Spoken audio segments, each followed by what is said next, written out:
बिस्मिल्लाहिर्रहमानिर्रहीम। अस्सलाम वालेकुम। जगातों में आपको खुशामदीद कहता हूँ। हुकूमत की जानिब से दफ़ा 144 के निफाज के बाद इमरान खान ने एक मरतबा फिर अपनी इंतखाबी रैली को मौखर करने का ऐलान किया। चेयरमैन तहरीक इंसाफ के इस फैसले ने निगरान हुकूमत के लाशें गिराने के ख्वाबों को चकनाचूर कर दिया है। इमरान खान की रैली अगर हो जाती तो शायद वो इतनी कामयाब ना होती जितना हुकूमत ने सेक्शन 144 को इस्तेमाल करके इस रैली को कामयाब बनाने में इमरान खान की मदद की है। लग ये रहा है कि हुकूमत सिर्फ इंतखाबात से भाग नहीं रही, बल्कि हुकूमत इंतखाबी मुहिम के खौफ में मुब्तला हो चुकी है। चेयरमैन तहरीक इंसाफ ने हुकूमत की लाशें गिराने की पॉलिसी को बड़े ही तहम्मुल और मिजाज के बुर्दबारी के साथ इस पूरी सिचुएशन को हैंडल किया है।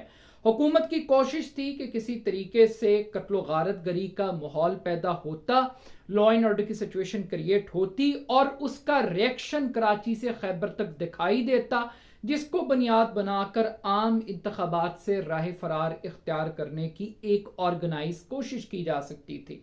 मगर इमरान खान के 2 मरतबा रैली मौखर करने के फैसले ने इस पूरे मंसूबे को नाकाम बना दिया है।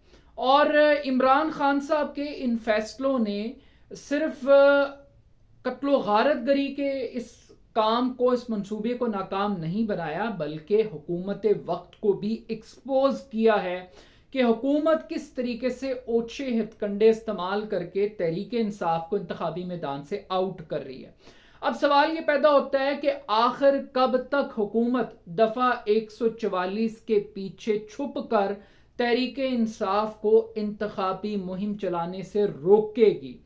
सवाल यह है कि आखिर कब तक हुकूमत PSL के मैचों के पीछे छुपने की कोशिश करेगी, कब तक हुकूमत मैराथन रेसों के पीछे छुपने की कोशिश करेगी, आखिर कब तक हुकूमत औरत मार्च के पीछे छुपने की कोशिश करेगी, आखिर कब तक हुकूमत सिक्योरिटी खदशात के पीछे छुपकर तहरीक इंसाफ को और इमरान खान को इंतखाबी मुहिम चलाने से और इस मुल्क का वजीर आजम बनने से रोक सकेगी।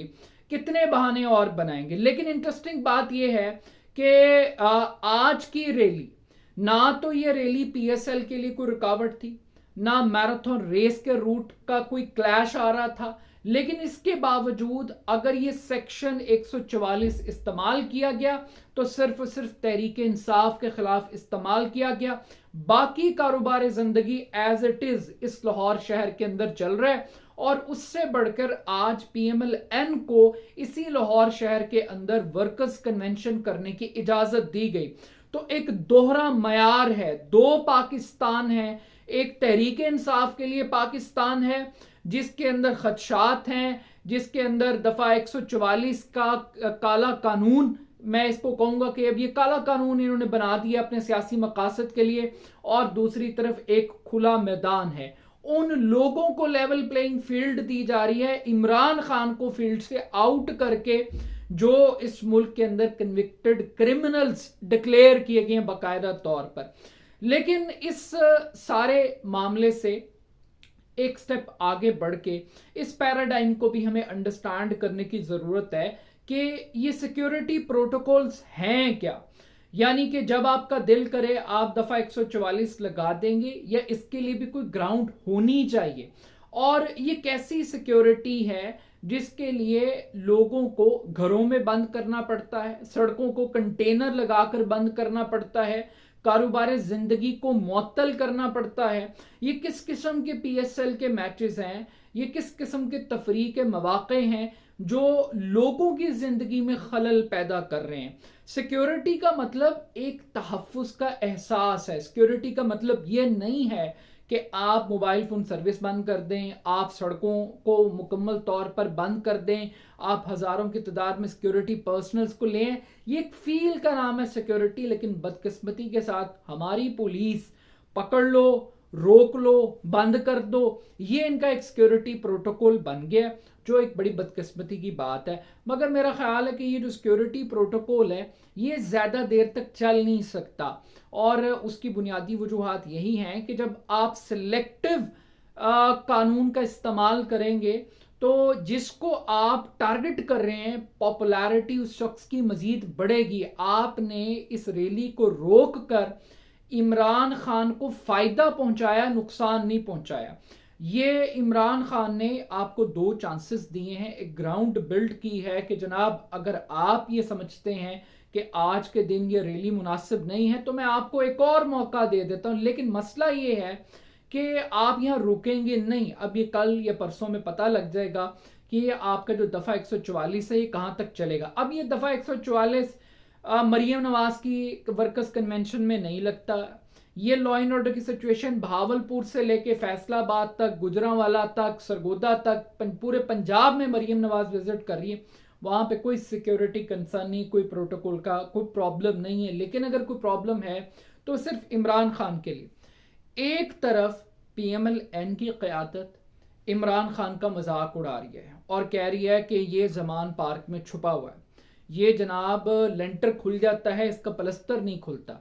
जब इमरान खान बाहर निकलने की कोशिश करता है तो फिर ये जो निगरान डमी हुकूमत है, जो इनफैक्ट लग ये रहा है कि अब ये पार्टी है, ये तो क्लैरिटी के साथ ये बात सामने आ गई है।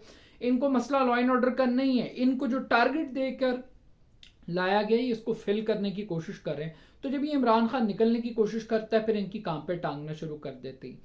अब इस पूरे के पूरे सिनेरियो के साथ एक और चीज पाकिस्तान के अंदर हमें बताई जा रही है, एक्सीडेंटल मर्डर्स। ये एक हादसा था। हमने देखा कि चंद दिन पहले जब तहरीक इंसाफ ने रैली निकालने की कोशिश की, उस रैली को रोकने के लिए तशद्दुद किया गया, गाड़ियां तोड़ी गई, लाठी चार्ज किया गया, खवातीन के कपड़े फाड़े गए, वर्कर्स को गिरफ्तार किया गया, आंसू गैस इस्तेमाल की गई, और फिर एक मजजूब एक वर्कर जिले शाह की डेथ हुई और इस डेथ को एक हादसे का नाम दिया गया। प्रॉब्लम यही है पाकिस्तान के अंदर कि यहाँ पर एक पाकिस्तान के अंदर एक हादसाती दस्तूर पाया जाता है, और ये जो हादसाती दस्तूर है, हादसाती अमवात का, मौत का जो दस्तूर है, ये सिर्फ जिले शाह की मौत तक महदूद नहीं है। यहाँ पर इमरान खान के ऊपर कातलाना हमला होता है तो इसको एक हादसा कह के दरगुजर करने का कहा जाता है।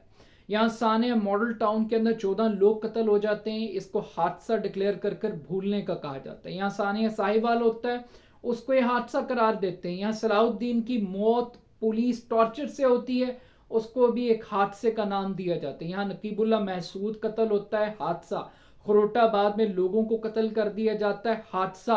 वकार सती को पुलिस नाके के ऊपर गोलियां मारकर कत्ल कर दिया जाता है, तो उसको भी एक एक्सीडेंटल डेथ्स डिक्लेयर किया जाता है।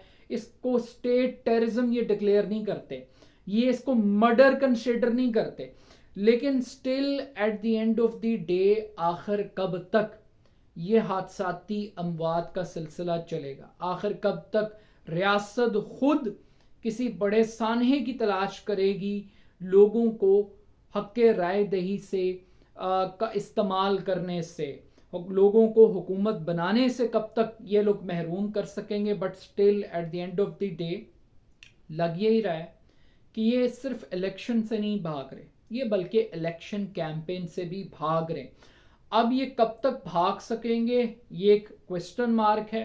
कब तक ये दफ़ा 144 का अब्यूज़ करेंगे, ये कब तक अपनी अथॉरिटी का, अपने इख्तियार का अब्यूज़ करेंगे, कब तक ये PSL के मैचेस के पीछे, मैराथन्स के पीछे, औरत कार्ड के पीछे ये कब तक छुपेंगे, और ये कब तक इमरान खान का रास्ता रोक सकेंगे, और कब तक इमरान खान तहम्मुल और बर्दाश्त का मुजाहिरा करेंगे, और किस हद तक इमरान खान को करना चाहिए।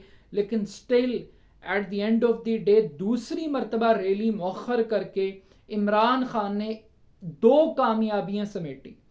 एक, उन्होंने लाशें गिराने के प्रोग्राम को कामयाब होने नहीं दिया, और नंबर 2, उन्होंने इस करप्ट स्टेटस को निगरान हुकूमत को एक्सपोज किया है, जो इस वक्त PMLN की पॉकेट बन चुकी है और PMLN के इशारों पर नाच रही है। अपना फीडबैक मुझे ज़रूर दीजिएगा। मेरे YouTube चैनल को जगादो को ज़रूर सब्सक्राइब कीजिएगा। बहुत शुक्रिया। अल्लाह हाफ़िज़।